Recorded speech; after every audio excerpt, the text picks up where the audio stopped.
Hello cricket friends, இன்னைக்கு நம்ம வீடியோக்குள்ள சிஎஸ்கே அணியை சேர்ந்த முக்கியமான வீரர்கள் இன்ஜுரியிலிருந்து கம்பேக் ஆயிருக்காங்க. ஸோ யார் யார் சிஎஸ்கே அணியோடைய ஸ்குவாடில் இணைஞ்சிருக்கா, ஆர்ஜிபி அணியோடைய புதிய ஜெர்சி எப்படி இருக்கு, மும்பை அணியுடைய முன்னாள் கேப்டன் ரோஹித் சர்மா குறித்து ஹர்திக் பாண்டியா என்ன விஷயம் சொல்லியிருக்காரு அப்படின்னு தான் பார்க்க போறோம். ஆர்ஜிபி அணி தற்போது தீவிர பயிற்சியில் ஈடுபட்டு இருக்காங்க. இந்த நிலையில Faf to place MS Dhoni குறித்து ஒரு இன்டர்வியூல கேட்கும்போது ஒட்டுமொத்த கிரிக்கெட் வரலாற்றிலேயே மிக சிறந்த கேப்டன் எம்எஸ் தோனி தான். சிஎஸ்கே அணியோட நான் விளையாண்ட நாட்கள், எம்எஸ் தோனி அருகில் இருந்த அவருடைய கேப்டன்சியை பார்த்து வளர்ந்த நாட்கள் தான் நான் இப்போ ஆர்ஜிபி அணிக்காக சிறந்த முறையில் கேப்டன்சி பண்ண முக்கிய காரணம். அவருடைய அனுபவத்திலிருந்து நான் நிறைய பாடம் கற்றுக்கிட்டு தான் கேப்டன்சி நான் பண்ணிட்டு இருக்கேன் அப்படிங்கிற மாதிரி ஃபாஃப் டு பிளேஸி சொல்லியிருக்கார். ஆர்ஜிபி அணி அவங்களுடைய புதிய ஜெர்சியை அறிமுகப்படுத்தியிருக்காங்க. முன்னாடி ஆர்ஜிபி அணி ரெட் பிளாக் அப்படின்னு 2 கலர் யூஸ் பண்ணியிருந்தாங்க. இந்த ஜெர்சியில ரெட் மற்றும் லேஸ் ஊதாவை யூஸ் பண்ணியிருக்காங்க. ஜெர்சி பார்க்க சூப்பராகவே இருக்கு. இன்னைக்கு ஆர்ஜிபி அணியோடைய அன்பாஸ் நிகழ்ச்சி ரொம்ப கிராண்டா பெங்களூர்ல நடந்துட்டு இருக்கு. இந்த நிகழ்ச்சியில ஆர்ஜிபி உமன்ஸ் அணியை கௌரவிக்கிற வகையில அனைத்து வீரர்களும் அவங்களுக்கு மரியாதை கொடுத்து அவங்கள வரவேற்றிருக்காங்க. இந்த வீடியோ இணையத்தில் வைரல் ஆயிட்டு இருக்கு. தற்போது மும்பை அணி பயிற்சி கேம்பை தொடங்கி சிறப்பாக போயிட்டு இருந்தாலும் மும்பை அணியை சேர்ந்த கேப்டன் ஹர்திக் பாண்டியா, பயிற்சியாளர் மிக்கி ஆத்தர் அவர்கள் செய்தியாளர்களை சந்திச்சாங்க. அதுல ஹர்திக் பாண்டியாட்ட நீங்க குஜராத் அணியிலிருந்து வந்ததுக்கு பிறகு குஜராத் அணியை சேர்ந்த தற்போதைய கேப்டன் சுமன் கில்ட்ட ஏதாச்சும் பேசினீங்களான்னு கேட்டாங்க. அதற்கு ஹர்திக் பாண்டியா பதிலே அடிக்கல. அடுத்ததான் மிக்கி ஆத்தர்ட்ட ரோஹித் சர்மா சிறந்த முறையில மும்பை அணிக்காக கேப்டன்சி பண்ணிட்டு இருக்கும்போது எதனால ஹர்திக் பாண்டியாவுக்கு கேப்டன் பதவியை பிடுங்கி கொடுத்தீங்க அப்படிங்கிற மாதிரி கேட்டிருந்தாங்க. அதற்கும் மிக்கி ஆத்தர் பதில் சொல்லாம அடுத்த கேள்விக்கு சொல்லிட்டாரு.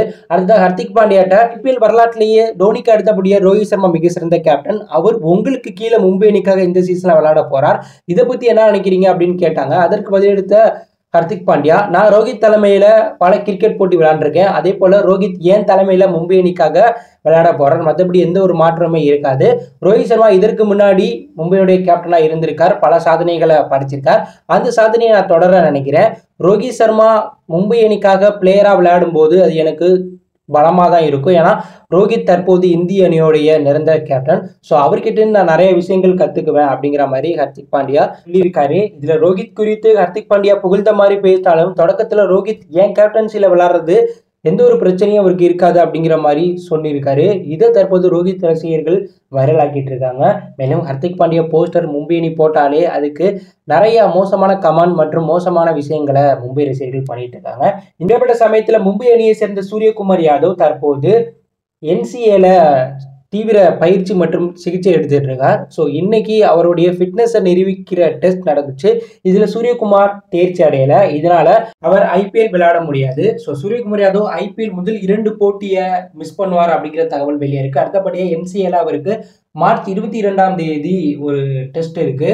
அதுல தேர்ச்சி பெற்றாதான் சூரியகுமார் யாதவ் அடுத்தபடியா ஐபிஎல் விளையாடுறத பத்தியே நினைக்க முடியும். ஸோ இதனால சூரியகுமார் யாதவ் தொடக்க ஒரு சில போட்டிகள் விளையாடாம போக வாய்ப்புகள் அதிகமாக இருக்கு. இது மும்பை அணிக்கு பின்னடைவா பார்க்கப்படுது. 2024 ஐபிஎல் போட்டிக்காக சிஎஸ்கே அணி வெறித்தனமா தயாராயிட்டு இருக்காங்க. இந்த நிலையில ஜடேஜா போன வருடம் ஐபிஎல் ஃபைனல்ல எம்எஸ் தோனி அவர் தூக்குன அந்த மூமெண்ட் போட்டோவை பார்த்து இந்த மூமெண்ட் என் வாழ்க்கையில மறக்க முடியாத ஒரு மூமெண்ட், தலை எம்எஸ் தோனி அப்படி பண்ணுவார் நான் நினைச்சு கூட பார்க்கல. ஸோ இது பார்த்தீங்கன்னா என் மனசுக்கு நெருடலான ஒரு விஷயம். இந்த மூமெண்ட் என் கிரிக்கெட் கெரியர்லேயே ஒரு பெஸ்ட் மூமெண்ட் அப்படிங்கிற மாதிரி ரொம்ப எமோஷனலாக பேசியிருக்காரு. இந்த வீடியோ இணையத்தில் வைரல் ஆகிட்டு இருக்கு.